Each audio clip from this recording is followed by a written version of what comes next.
எஸ்புதூர்லேருந்து ஒரு 2 கிலோமீட்டர் தூரத்தில் திருக்குழம்பியம் அப்படிங்கிற ஒரு சிவ ஆலயத்தை தரிசனம் பண்ண வந்தோம்.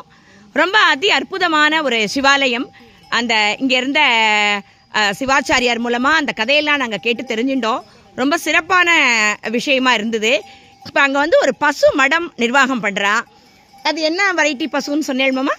இது வந்து உம்பளஞ்சேரி நாட்டு மாடா? இது பாருங்க, நாட்டு பசுக்களை எல்லாம் பார்க்கறதே கஷ்டம். இப்போ உம்பளஞ்சேரி நாட்டு மாடு. ஓ,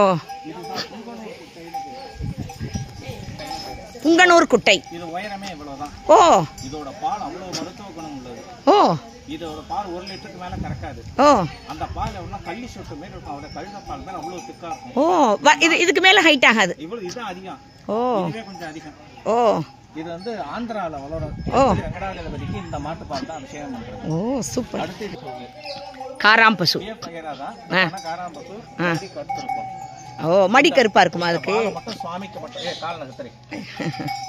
அடாடாடாடா. இது வந்து சுவாமி பூஜைக்கு தவிர வேற எதுக்கும் பயன்படுத்தப்படாது இந்த பாலை. ஓ, ஆமா, காராப்பசு சாரிங்கிற வகைரா. இது வந்து எப்போதுமே ஒரு துஷ்டையானது. ஓ, டக்குன்னு யாரும் கிட்ட சேர்க்காது, அடிச்சு தூக்கிடும். ஆனா அவரை தவிர மிச்சம் யாரை தவிர வேற யாரும் கிட்ட சேர்க்காது. இது வந்து பியூர் நாட்டு மகன். பா, காங்கேயம் காரிங்கிற வகைரா. காரிங்கிற வகைரா. குரூப் ஆஃப் காங்கேயம் காரிங்கிற வகைரா. சூப்பர். பாருங்க, கண்ணுல வளையம் இருக்கும் பாருங்க.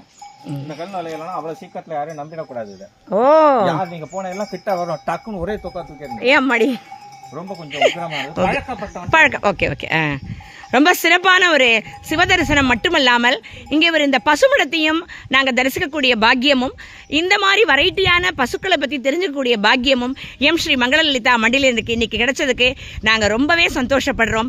அவனருளாலே அவன்தாள் பணிந்து அப்படிங்கிற வாக்கியத்திற்கு இணங்க எப்போல்லாம் நம்ம சிவபெருமானை வணங்குறோமோ கண்டிப்பாக சிவபெருமான் நம்மளை இந்த கார்த்திகை சோமவாரத்தில் இந்த ஒரு அற்புதமான கோவிலுக்கு நம்மளுக்கு காட்டுறதுக்கு வழிவகை பண்ணியிருக்கார்.